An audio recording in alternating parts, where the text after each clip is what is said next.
I remember it very clearly. I always thought that it was my fault. I thought he was just a nice guy. It seemed like he was trying to look out for me.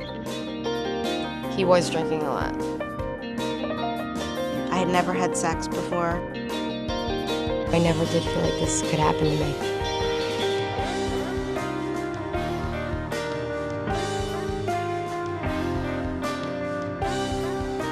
And I begged over and over and over again, please stop, please stop.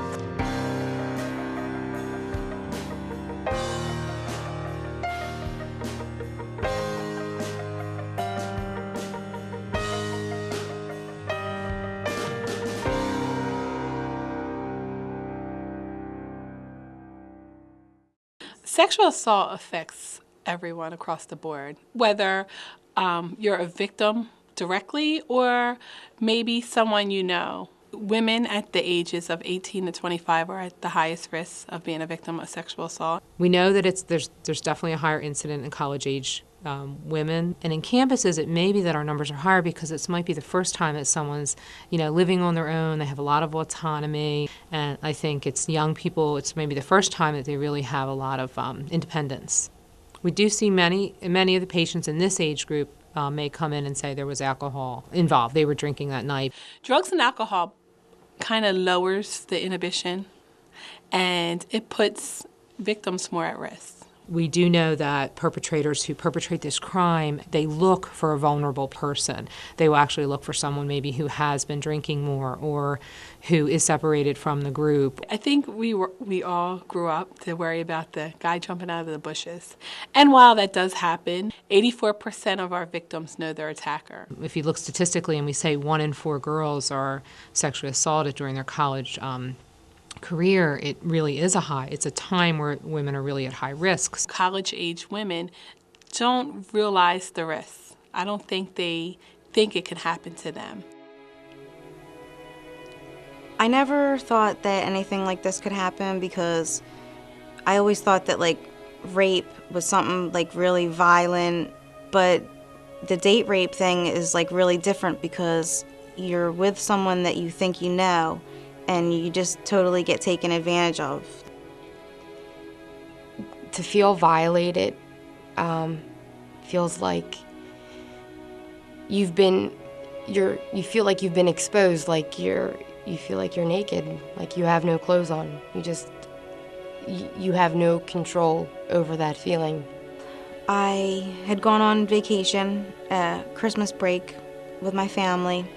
There was going to be a toga party at the hotel that night, and I thought I was really cool, gonna be hanging out, having a good time. It was when the party was basically winding down and everybody was going into the rooms or crashing to go to sleep, and I had went into bed where I thought I was safe. I remember making out with them and stuff, and then the next thing I knew, I was on top of him, and I didn't even know what was happening.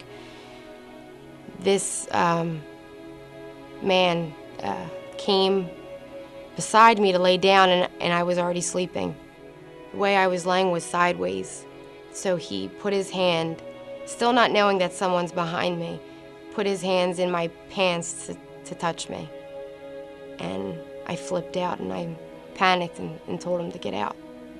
I was really ashamed of myself. I didn't know what had happened because it all happened so fast. Initially, I felt panicked, and I immediately started crying, and I felt a sense of out of control. At first, I just thought that I had put myself in a really bad position. I always thought that it was my fault that had happened. But there was no way that, that it was my fault. I thought about it every day, and it totally ate me up inside because I didn't understand what had happened to me. I got very depressed over it. I was sad, very sad. And this went on for days. And I always said that I wanted to report him, go there to where he lived and knock on his door and say, this is what you did to me, but I never did. I think we really need to believe the victim and help them get through their traumatic situation. Get them to a hospital, get them a hotline number, take them to the police department. We pretty much sit down with them and say, what is it that you need right now? They're very concerned about sexually transmitted diseases or possibly being exposed to HIV, maybe an unwanted pregnancy. They're the type of things that we can take care of in the healthcare arena. Throughout the process, we get consent from the patient. Do they want to have a rape kit collected? Do they want law enforcement involved? So I think it's the first time they're kind of empowered to make choices again. I think we all have a role and a responsibility, and I think that we need to get away from it's none of my business. I think if you see a girl intoxicated and you see things going on, you need to say something or you need to go and get help.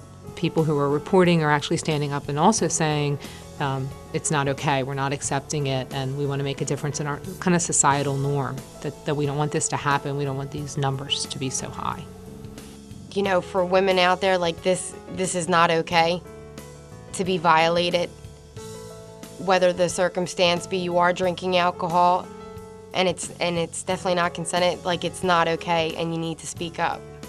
This, like the first time I decided to tell somebody, it was a girlfriend, and I still felt ashamed of the fact of what had happened to me. But now I don't mind talking about it. I think it's something that women need to know about.